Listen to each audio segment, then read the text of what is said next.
मागचं जन्म सांगितले कारण ह्या जन्मामध्ये जे काही दुःख भोगतायत त्याचा संबंध मागच्या जन्माशी आहे.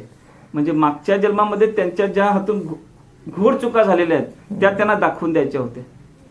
पैसे नवऱ्याचे चोरून ठेवले म्हणून एवढी मोठी शिक्षा का द्यावी?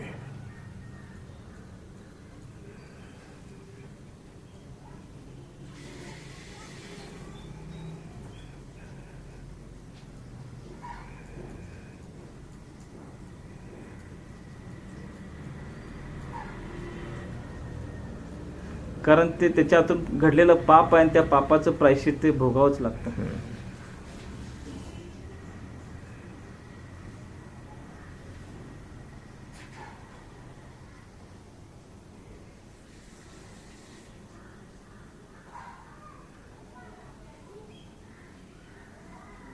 पूर्वजन्मात केलेली तिची मुलं ती मनुष्य रूपानं परत त्यांनी माणसाचा जन्म कसा घेतला? बरोबर आहे का? बरोबर. हां हां. तर ही 3 मुलं त्या दुसऱ्या बाईच्या पोटाला आली. हा, बरोबर. दुसरे लग्न करायला सांगितलं. बरोबर आहे का? बरोबर. मग 3ही मुलांनी त्या दुसऱ्या आईच्या पोटी जन्म कसा घेतला? हा हा गोष्ट याच्यामध्ये महत्वाची अशी आहे की स्वामी सगळ्याच्या पलीकडे होते. स्वामीने सिद्ध केलेलं आहे. बरोबर. गत जन्माचे 32 जन्म एखाद्या सांगितले ते तुझे माझे किती झाले त्याची कल्पना नाही. बरोबर. बरोबर आहे का? बरोबर. हां. म्हणजे अनेक जन्माचा गोळा म्हणून तू मी जन्माला आलो. बरोबर आहे का? बरोबर आहे. बरोबर. आणि अनेक जन्मापासून आलेली कॅरेक्टरिस्टिक्स किंवा वासना, इच्छा, भावना हे सगळा गोळा तुझ्याजवळ आहे, माझ्याजवळ आहे. बरोबर आहे का? बरोबर आहे. आता एक प्रश्न आहे. एक बाई निपुत्रिक आहे, दुसरीला 3 मुलं झालेले आहेत आणि 3 मुलं तुझी आहे म्हणून सांगितल्याबरोबर त्या परस्त्रीला पाना कसा फुटला? अच्छा, जी निपुत्रिका तिला पाना कसा फुटला? हा, दुसऱ्या जी मुलं आहेत तर तिला पाना कसा फुटला? तत्व त्यात बघायचं आहे. तो खोल गेलेला नाही. तो फक्त ऐहिक जीवनाचं सुख आणि दुःख याच्यावर ठरलेलं आहे. बरोबर. बरोबर आहे का? बरोबर आहे. अगदी बरोबर. मग आता बघ, एक भाग असा आहे की मुलांना पाहणा फुटला आहे. अरे, आईला पाहणा फुटला आहे तो शब्द ब्रह्मांना सांगितलेला नाही आहे, तो प्रत्यक्ष ब्रह्मांना सांगितलेला आहे. आम्ही सुद्धा सांगतो की आमक्याचा मुलगा आहे आणि तू याला दत्तक घे. मग दत्तक घ्यायची काय गरज चांगली असते काय? किंवा एखादा कुठेतरी अनाथ मुलगा कुठेतरी सोडून दिलेला असतो काही कारणास्तव आणि तो दत्तक घेतला जातो आणि तो मुलगा म्हणून ती स्त्री त्याच्यावर प्रेम करत असते. बरोबर आहे. पण त्या लहान मुलाला, त्या जीवाला माझी आई आहे असं पूर्णपणे का वाटतं? अज्ञान. पण या ठिकाणी अज्ञानाच्या पलीकडे एक मॅच्युअर्ड स्त्री 3 मुलांना आपले म्हटली आणि मिठ्या मारल्या. ही साधी गोष्ट नाही. ही साधी गोष्ट आहे. यात मितूपणाचा भेद टाकून झटकन हो वेगळा. हा, पूर्वजन्माची ओळख स्वामीने करून दिली खरी, पण त्या स्त्रीला पान्हा फुटला हे काय आहे? हे काय आहे? उद्या एक दुसरा मुलगा आणून दाखवला, हा तुमचाच मुलगा आहे, तुम्ही काय करणार? हा माझा मुलगा नाही. माझा मुलगा म्हणण्याकरता जे एक विशिष्ट स्थिती प्राप्त होण्याकरता आपल्याला पूर्व काहीतरी चक्रातून जावं लागतं. पण या ठिकाणी स्वामीने सगळे नेम पायाखाली घातलेत. खरंय का नाही? खरंय. किंवा असंही म्हणता येईल की स्वामी, आपण म्हणतो ना, स्वामींचा प्रकृती एक अशी शक्ती आहे की जी स्वामींचा शब्द झेलाला नेहमी तयार असते आणि त्याच्याप्रमाणे ती कृती करून दाखवते. अष्टविधा प्रकृती. अष्टविधा. ही शब्द सद्गुरूचा बाहेर पडला की सत्य घेऊनच उठतात. सत्य घेऊन. काय संतांची क्रिया आहे, काय संतांची ताकद आहे, काय संतांचं प्रेम आहे. हा, काय प्रेम आहे. ही मुलं मोठी आहेत आणि आई म्हणून त्या स्त्रीला आई बिलगतात. तिला पाना फुटला आणि हे बिलगलेले आहेत. हा, म्हणजे गाई वासरूने धावत जावं, गाईने हांबरडा फोडाने वासरूने धावत जावं. पण महाराजांच्या शब्दाची शक्ती किती मोठी आहे. शब्दाची आईला आईच्या भावना करून दिल्या आणि मुलांना मुलाच्या भावना निर्माण करून दिल्या. ही साधी गोष्ट नाही आहे. दोघंही ज्ञानी आहेत. हा, ही माझी मुलं नाहीत, ही मुलं दुसऱ्याची आहेत हे त्याला माहित होतं की. माहित होतं. हा, पूर्वजन्मात आई म्हणतो हे आता काय अमुक आहे. बरोबर आहे ना. अरे पण पूर्वजन्म त्या पोराने बघितला होता, तो स्वामीने बघितला. हा, स्वामीने बघितला. तुमचं आचरण यातून प्रत्येक घडणाऱ्या गोष्टीशी तुमचा पूर्वजन्माचा संबंध आहेच आहे. कळलं का नाही. अगदी बरोबर. हा, बरोबर. मग तुम्ही तुमच्या जीवनाचा शोध घ्या. काय सांगितलं. तुम्ही तुमच्या जीवनाचा शोध घ्या आणि डोळे उघडून पहा. गत आयुष्यात माझ्याकडून काय काय घडलं असेल. गत आयुष्यात जे घडलं त्याचं प्रायश्चित्त मला आत्तापर्यंत काय मिळालं. बरोबर आहे का नाही. आणि तुम्ही जे जे करता आहात त्या क्रियेशी पूर्वजन्मीचा संबंध आहे. पण ती क्रिया चूक की बरोबर हे समजावून देण्याचं सुप्रीम कोर्टाचं काम तुम्ही नाकारलं आहे. हा, एखादं लहान मूल ओळख नाही, पाळख नाही, काही नाही, एखादी स्त्री कडीवर घेऊन येते आणि ती माझ्या अंगावर झेप टाकते. मुलगा, हे काय याला उत्तर आहे रे. याला उत्तर काय.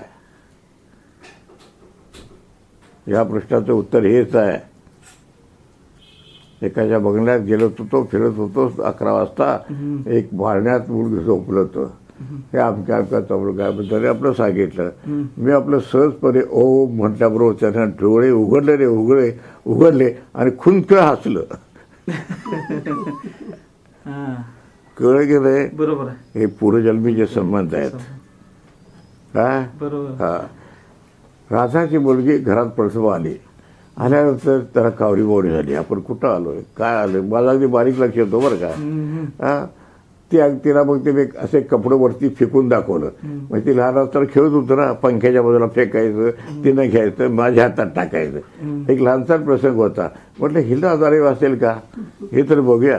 आता 3 वर्षानंतर असं ते फडकं टाकल्याबरोबर हसायला लागली. कळलं की नाही. तिला स्मरणशक्ती झाली.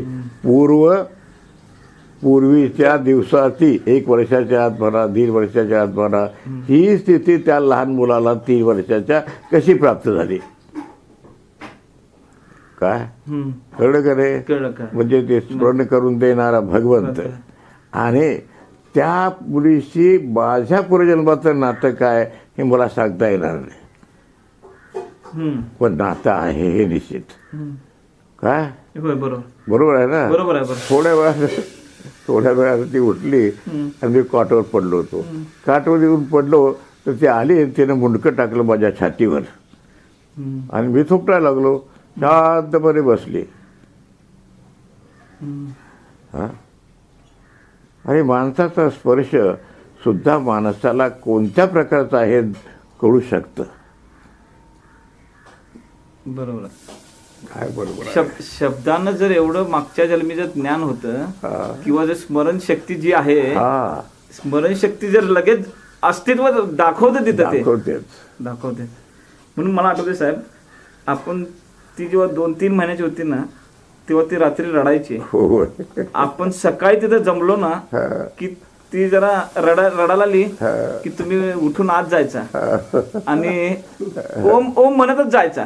तुम्ही तिथं जास्त पर्यंत थांबायची. थांबलीच असले. रात्री किती जोरात लढले, आवाज मारला थांबलीच. सकाळ 2-4 दिवस झालं. सकाळी उठते अगोदर माझ्या खोलीत घुसते आणि बघते बेकॉटवर नाही.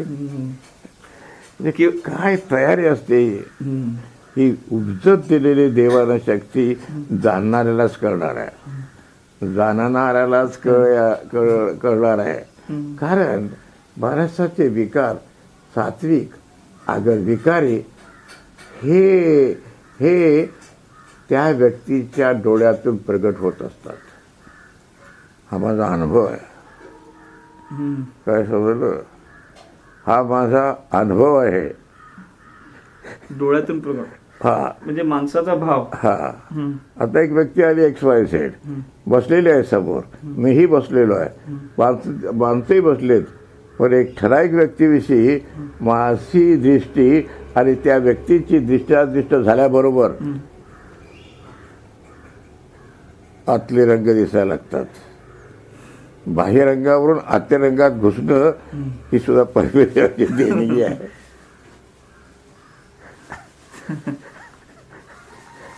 कळलं का तुला? नुसता विचार करायचा नाही, लौकिक इच्छा पूर्ण होतात त्या भगवंताच्या कृपेनं होतात, हे अगदी बरोबर आहे. बरोबर. आणि स्वामींच्या आशीर्वादानच तो मुलगा होणार होता, हेही खरं आहे. बरोबर. पण पूर्वजन्माची स्थिती काय होती हे महाराजांनी नुसती दाखवून दिलेली आहे. मग तिचं जर लक्ष त्या संपत्तीत अडकला असेल तर तिच्याच हातानं द्यायला सांगितलं. तसं तुम्ही कुठे अडकलेले आहात? शोधा की जरा, शोधा शोधा.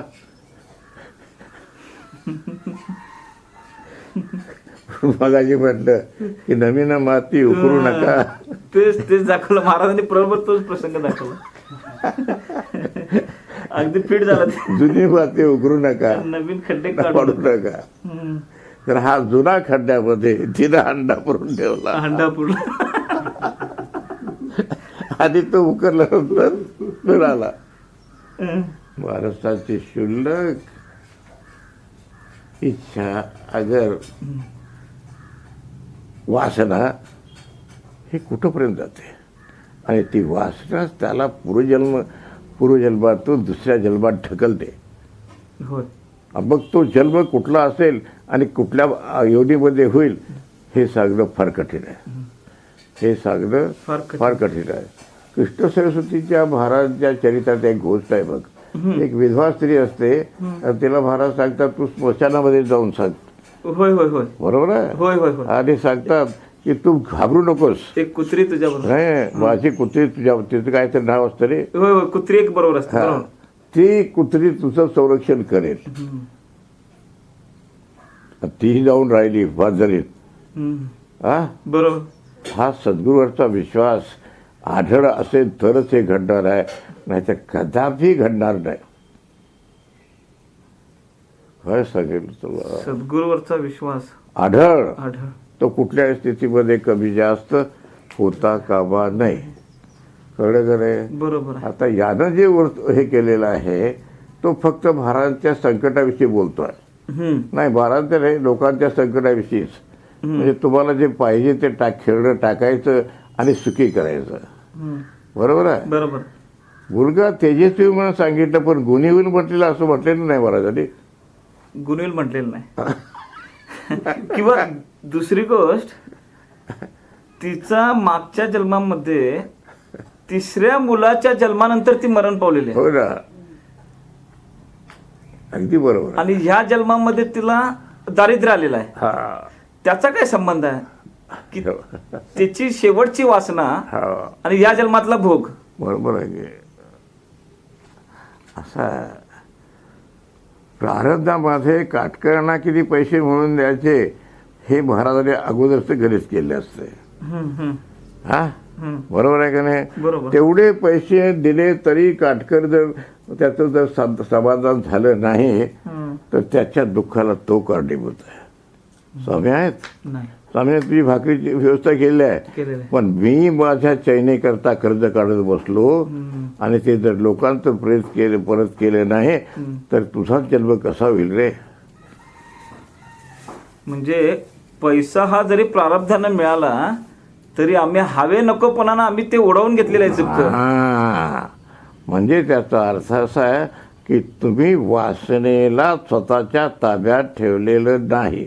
ही वासनाच तुम्हाला पाप करायला होते रात्रंदिवस. म्हणजे घडणाऱ्या गोष्टीतून पापच घडतं, सत्कर्म होतच नाही. हो, याचं कारण काय माहितीये का? सत्कर्माची बहती रक्तात भिनल्याशिवाय मनुष्य सत्कर्म करू शकत नाही. किंवा आपण काल बघितलं तसं आमच्या हातून होणारं प्रत्येक कर्म ईश्वराला साक्षी ठेवून होतच नाही, होतच नाही, म्हणून ते सत्कर्म होत नाही. बरोबर आहे की. पण महाराजांनी ज्याला हाताला धरलंय तो सत्कर्म केल्याशिवाय राहतच नाही.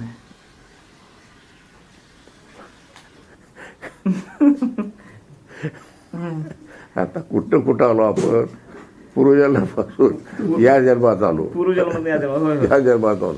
मग पूर्वजन्मी कोण होतास हे तुला या जन्मात कसं कळलं नाही? तुझे गुण काय सांगतात? सुप्त आणि प्रगट. सुप्त जे असतं ते गुप्त ठेवलं जातं आणि जे प्रगट होतं ते तुझं चित्र दाखवतं.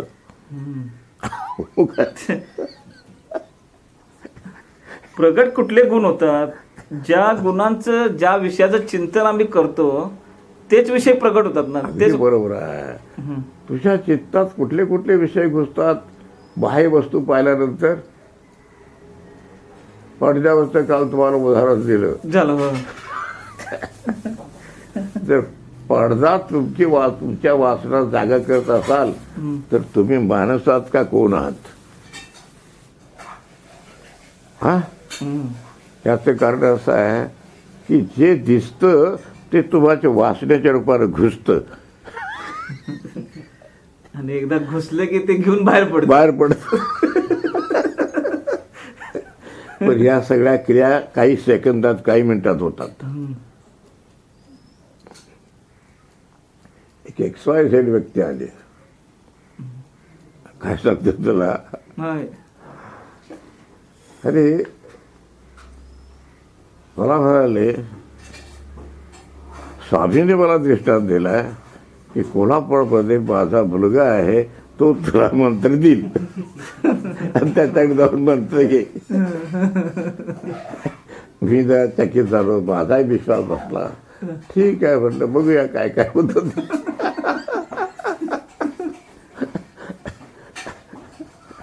काय सांगितलं तुला?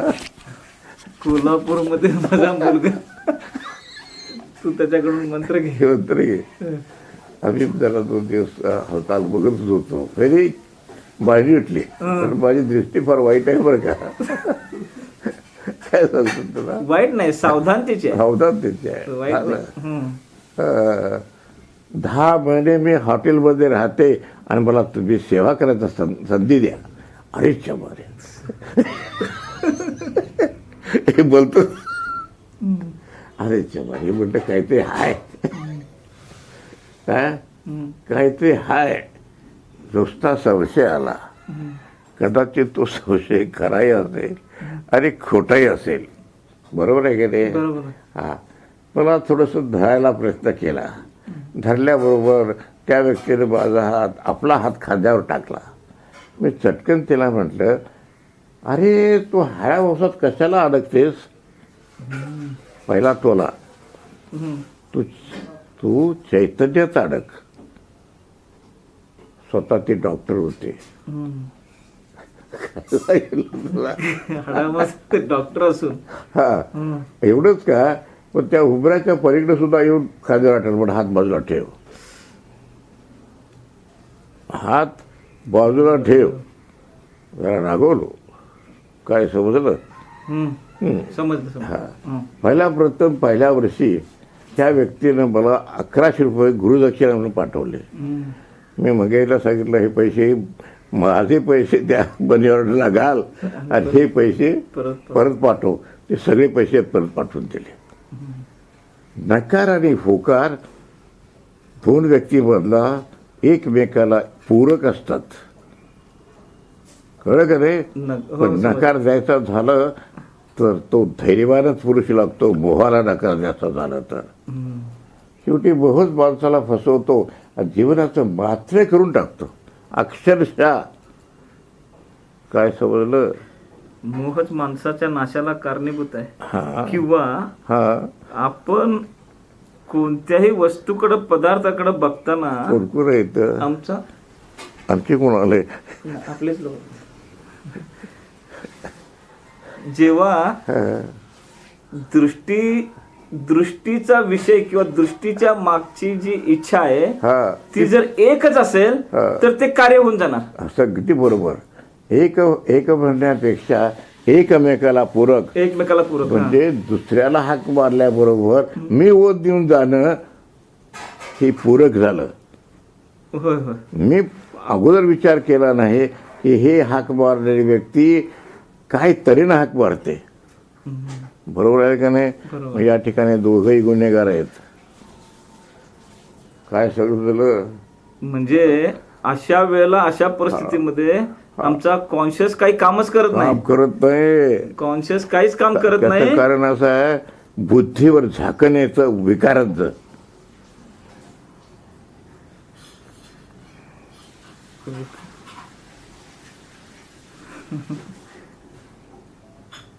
काय समजलं? काय समजलं? म्हणजे वासनेचा किंवा त्याचा प्रभाव एवढा पडतो की आम्ही आमच्या स्वतःचं अस्तित्व विसरतो. जाळं कसं टाकलं जातं मग? पहिली गुरुदक्षिणा पाठवली, हा. दुसऱ्या आधी व्यक्ती XYZ आली, हम्म. नोटाचे बंडल काढून टाकले, नंतर एक 5,000 रुपये बरं फेकून नाही म्हटलं उचल. हम्म. हे पैसे काय मला नको आहेत, ते पैसेही परत केले. म्हणजे I are not given the positive response but the negative response. Negative response. But other party wants to achieve his target, purpose. Other party wanted to deceive me, Deceive me. to spoil my whole moral.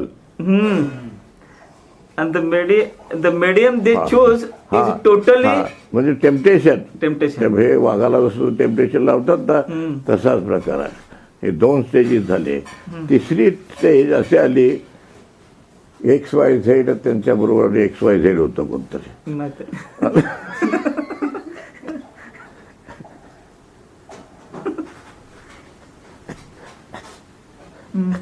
आणि गळाभेट द्यायला लागली.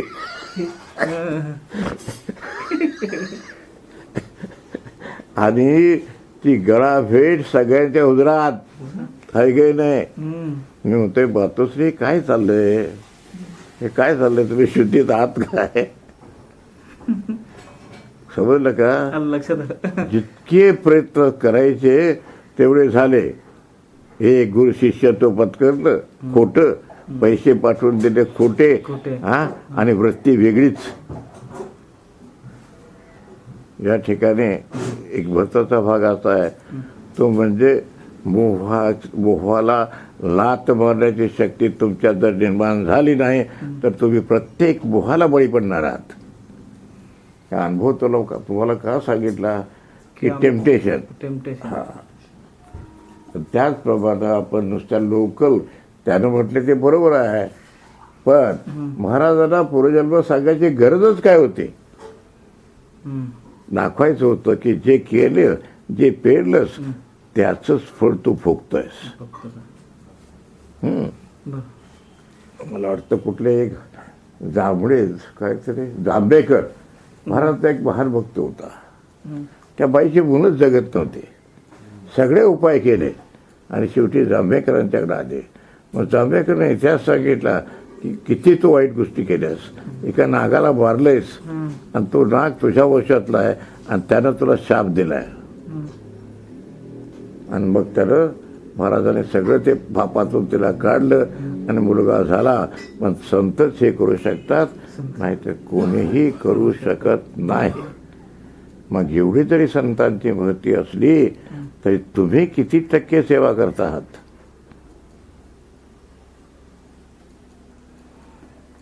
किंवा साहेब मला ते परवाचं उदाहरण आठवलं.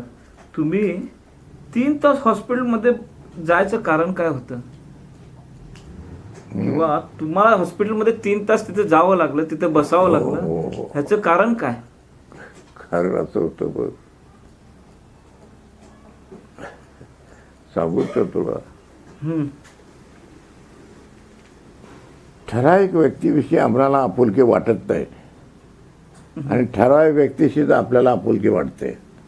देर is a relation from the previous birth. Right, absolutely right. हां, बरोबर. मला पाहिल्यानंतर तुझ्या डोळ्यात पाणी आलं तर काहीतरी हाय, काहीतरी हाय. हम्म, लक्षात आलं का? बरोबर. आता मला बरं नसताना सुद्धा गाढवेताईंचं काय झालं ते काय करायला गेलो आपण. भूमिपूजन. एकदा जायचं होतं मला त्यांच्याकडे तरी 2-3 वेळा सांगितलं, मी टाळाटाळ केली होती. स्पष्ट सांगतो तुम्हाला. काय मग आता सोमवार म्हटलं तर ठीक आहे म्हटलं, सोमवार तिकडे जायचं आहे आणि इकडे जायचं आहे. हम्म, चला म्हटलं आपण गाडी त्यांच्यात गेलो, तिथं सगळं झालं आणि आम्ही तिकडे गेलो. म्हणजे स्वामींची लिंक कशी आहे की महाराज म्हणजे बेंट, he decided that you should go and sit there. Hmm, तर Correct. कदाचित XYZ नुसत्या हपक्यानं गतप्राण झाली असते, गतप्राण झाले असते. कारण या स्थितीत राहायचं फार. अरे ते डॉक्टर येऊन माझ्यावर कावायला लागले. हम्म, हे सांगितलं नाही, दीड घास घालवला ना, असं केलं तसं केलं. हां, आणि मला बरं त्या काय अनेस्थिचं नाव सगळं विचारताय नावरे गाव ह्या वेळेला. सांगत नाही म्हटली, ओरडली कसली. कसली ओरडली. ह्याच्या बरी म्हटलं हे बोलतोच दिसतंय का. म्हणजे तिलाही काही सुचत नव्हतं. इनफॅक्ट हम्म, त्या डॉक्टरनेला कन्फ्यूज झाली होती. डोक्याला टंबो आलाय आणि ते पोरगं जर गुदमरलं असतं तर. आणि त्यातून विचारलं की हे ठोके ठीक आहेत ना. म्हणाले ठोके ठीक आहेत. मग म्हणलं मला काळजी सुटली, महाराज बघतील काय करायचं ते. काय मधल्या ह्याच्यामध्ये मधल्या फ्रेंडमध्ये तेवढ्या अगोदर काय ठरलं की म्हणाले आपण 2 दिवस अगोदरच तिला हे करायचं, बाळंत करायची, इंजेक्शन देऊन. मी म्हटलं 2 दिवस अजून जरा पुढे जाऊ द्यात काहीतरी. ते म्हटलं जा तू डॉक्टर तपासून घेऊ दे आणि मग डॉक्टर म्हणतील तर प्रॉब्लेम बघूया. डॉक्टरकडे गेले, डॉक्टरने सांगितलं अजून 2 दिवस तुम्ही थांबा. म्हणून बरं झालं एका दृष्टीनं. काय समजलं, 2 दिवस तुम्हाला तिथं जोपर्यंत जात नाही ते व्यवस्थित व्हायचं असेल तर तुमचं तिथं असणं प्रेझेंट अशी आवश्यकताच होती ती. आणि 2 दिवसानंतर ही स्थिती आली. रात्रीच्या काळा सुटल्या. मला फोन आला. म्हटलं ताबडतोब जा. तिथं ॲडमिट करून घेतली आणि दुसऱ्या दिवशी हा प्रकार झाला.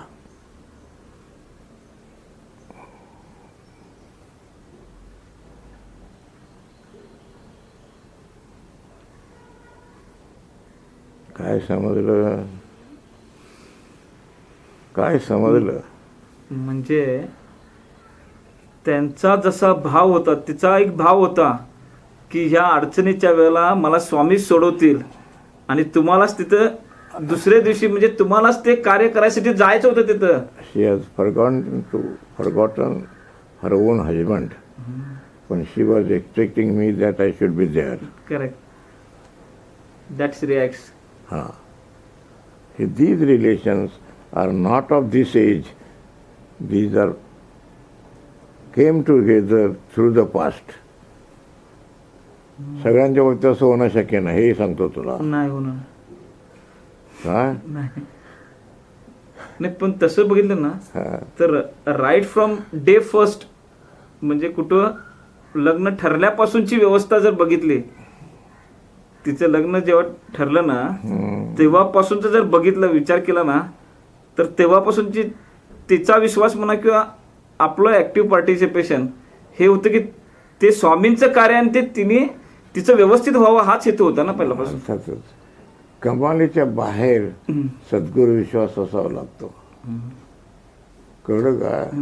सगळं मागं सारून एक गुरुदेव, एक गुरुदेव, एक गुरुदेव. माणसं सुद्धा तोडावी लागतात काही वेळा. काय समजलं. काही वेळा कडवटपणा घ्यावा लागतो, इलाज नाही त्याला.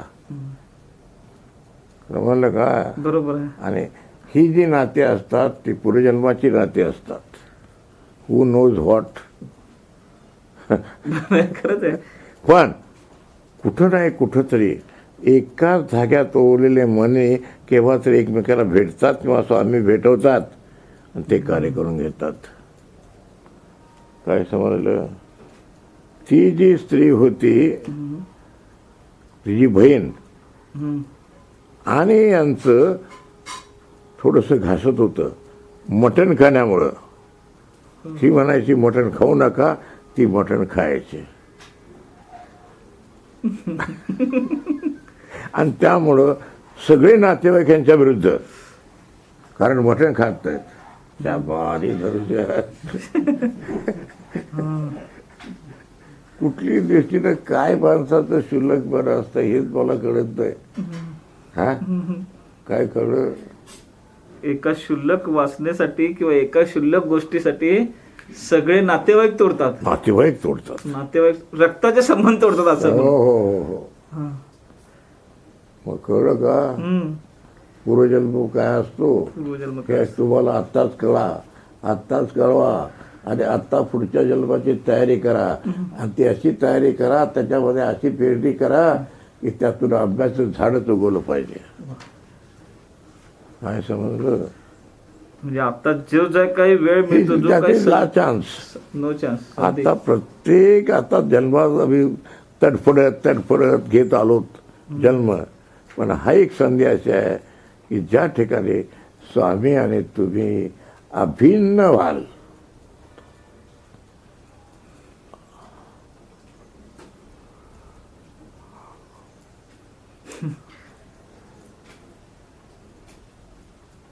काय कळलं? तर पैशाच्या ह्याच्यात ती इतकी अडकली तर पूर्वजन्मात तिच्याच हातात ते पैसे द्यावं लागत. तिच्या वासना पैशात तर निश्चित अडकल्या होत्या. हा एखादी गोष्ट ज्यावेळेला आपल्याला विरोधात घडते त्यावेळेला काहीतरी आपल्या हातानं चुकलं असलं पाहिजे हे निश्चित. विंचू चावला तर पूर्वजन्माचं काहीतरी मी त्याच्याशी वैरत्व केलं म्हणूनच ते चावला. बरोबर आहे. किंवा यावर्षी ह्या जन्मात डायबिटीस झाला म्हणजे मागच्या जन्मामध्ये मुंग्याने साखर घातलेली नाही. नाही मग काय आता करू आपण करायचं. अरे सगळं चिंतनातच घेतलेलं आहे. नाही ते तत्वच आहे साहेब. ते तत्व आचरणाच्या दृष्टीने ते तत्वच आहे ना. तत्व त्यातलं तत्व काय तत्व आहे? आहे. यथाशक्ती दान करा, यथाशक्ती सत्कर्म करा की जेणेकरून ते सत्कर्म तुमच्या पुण्याला कारणीभूत होऊन तुम्हाला गती मिळेल, विचारात प्रगती होईल. हाच उद्देश आहे ना त्याच्यामध्ये. बरोबर आहे. एक अमेरिकेतला मनुष्य महाराजांचा भक्त शंकर महाराज त्याला भेटला. महाराजांनी अमेरिकेमध्ये कुठे राहतो त्याचा प्लॉट नंबर एरिया सगळा सांगितला. महाराज म्हणला आता मी जाणार आहे, तुमची आमची भेट परत कितीतरी वर्षानं होईल. हा म्हणाला मी येतो की अमेरिकेला येतो म्हणाले शंकर महाराज. तर हा प्लॅटफॉर्मवर गाडीची वाट बघत होता. इतक्यात शंकर महाराज भिकाऱ्याच्या रूपात गेले आणि त्याला म्हणाले 1 penny प्लीज, इंग्लिशमध्ये बरं का, म्हणजे एक आणा मला द्या, 1 penny प्लीज. त्यानं हडकलून काढला. कुणाला चाल म्हणाला. कोण म्हटला? त्यांचाच भक्त. काही वर्षानंतर परत तो इंडियामध्ये आला. शंकर महाराज आल्यानंतर शंकर महाराज म्हणतात 1 penny प्लीज.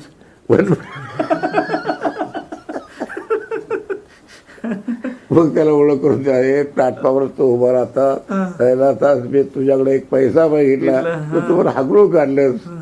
ओळख नाही मी काय करू? किंवा महाराज जपानमध्ये असताना तर जपानच्या काही लोकांना पाठवलं. हो हो पुण्यामध्ये. अरे मी तर जिवंत आहे आणि माझ्या नावानं समाधी बांधून लोक तिथे उत्सव करतात, बघून या. तो जेव्हा पुण्यामध्ये येऊन बघायला आला तर महाराजांच्या बिला ओक्साबोक्सी रडा लागला तो. की अरे हे जे तिकडे जिवंत आहेत आणि इकडे तुम्ही हे काय करता? दिनाऱ्या अवतारात ह्या गोष्टी झालेल्या आहेत. शंकर महाराज म्हटले की श्रीपाद वल्लभ मीच होतो ना, माझं चरित्र का लिहितोस? काय लिहितो चरित्र? का लिहितोस? ते चरित्र फाडून टाकलं महाराजाने. सत्यनारायणचा प्रसाद वाटण्याकरता देऊन टाकलं. धनेश्वरांच्याकडे. हे प्रूफ आहे रे. पण आम्ही त्या फक्त गुरुचरित्र फाडलं एवढंच म्हणतो. पण ऍक्च्युअली कोण होतं? श्रीपाद वल्लभ होते. हे कसं? तर जनार्दन महाराजांना अनुग्रह दिला त्यावेळा त्याने श्रीपाद वल्लभाचं दर्शन दिलेलं आहे. आणि तारक मंत्राचा अनुप्रयोग तारक मंत्र करा सांगितलं. किंवा त्याच्या आधी सांगितलं ना, याला गादीवर बसवायला एक साक्षात्कारी दत्त मंत्र संप्रदायाचे साक्षात्कारी येणार आहेत हा आणि तेच याला गादीवर बसवणार आहेत. मंत्र देतील. मंत्र देतील. हे सुद्धा किती बारीक सारीक गोष्टी घडलेल्या असतात. एवढ्या बारीक सारीक गोष्टी परमेश्वर पूर्वनियोजित करत असतो, पण तुम्हाला तुमच्या बुद्धीनं त्याचं प्रत्यक्ष करता येत नाही. तुमचं बोलणं आणि आचरण यामध्ये किती तफावत आहे रे. हे गप्पा मारतोय आम्ही, नुसत्या गप्पा मारतो आहोत. हा अरे आता का आवाज तुझा बारीक झाला. बरोबर.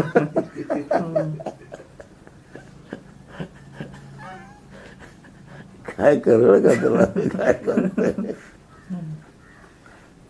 म्हणजे आम्ही बोलतो तसं वागत नाही, वागत नाही. सगळ्या गोष्टीला जबाबदार आम्हीच आहे. अगदी अगदी त्याच्यावर दुःख व्हायला पाहिजे, पश्चाताप व्हायला पाहिजे. हे बोल जाऊ तिकडे. चला आता त्याचं थोडंसं वाचा किती वाजले बघा. पुस्तक चांगलं लिहिले. चांगलं नाही. म्हणजे तो भेटायला येणार आहे लेखक मला, म्हणून माझ्यावर काय येऊ नका, तुमचं आहे ते पण आहे. ते येणार भेटायला बरं का.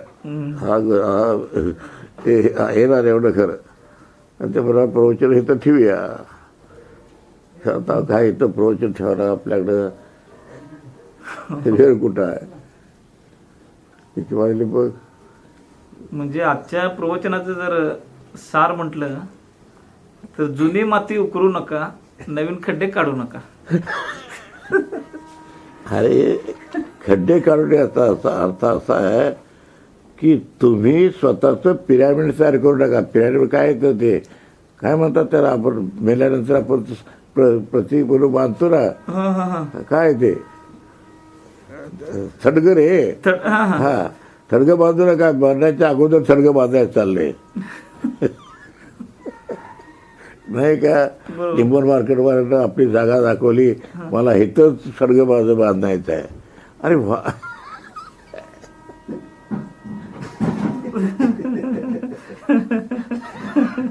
तुझं थडगं बांधताना तू कोण आणि तू ठरवणारा तरी कोण.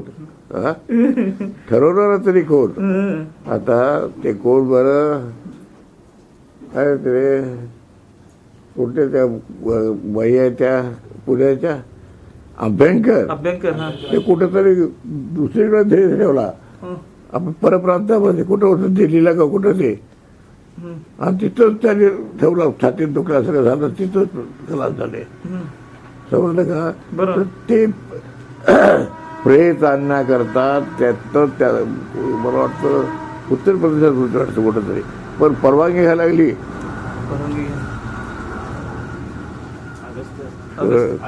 अगस्तीबाई अगस्त्य अभ्यंकर अभ्यंकराने देह बाहेर ठेवला कुठं. ते सगळं घडतं. तर आपण आचरणात आहे, आनंद आहे, त्याबद्दल तुम्हाला कधीही पश्चाताप होत नाही. You are deceiving to the god and the society. काय कळलं. कॉन्शियस जागा पाहिजे आणि आचाराला काटेकोरपणाला लक्ष दिलं पाहिजे. नाहीतर का उपयोग नाही बोलण्यामध्ये आणि सांगण्यामध्ये. ऐकायला फार गोड वाटतं, पण आचरणात आणायला फार कडू वाटतं.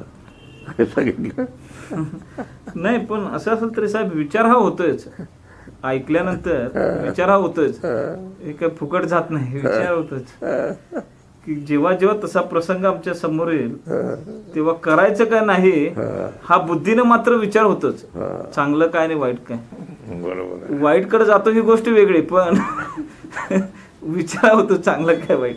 चांगलं आहे. विचार जागृती आहे, पण आचार जागृती झालेली नाही. तुम्ही काल म्हणला ना, काय कळतंय पण वळत नाही. सगळं समजतंय. अरे वळतंय पण मुळत नाही.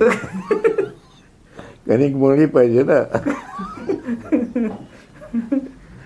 थोडस वाद किती वाजली वाजता 9ला 10 मिनिटं कमी वाजतो. 10 मिनिटं.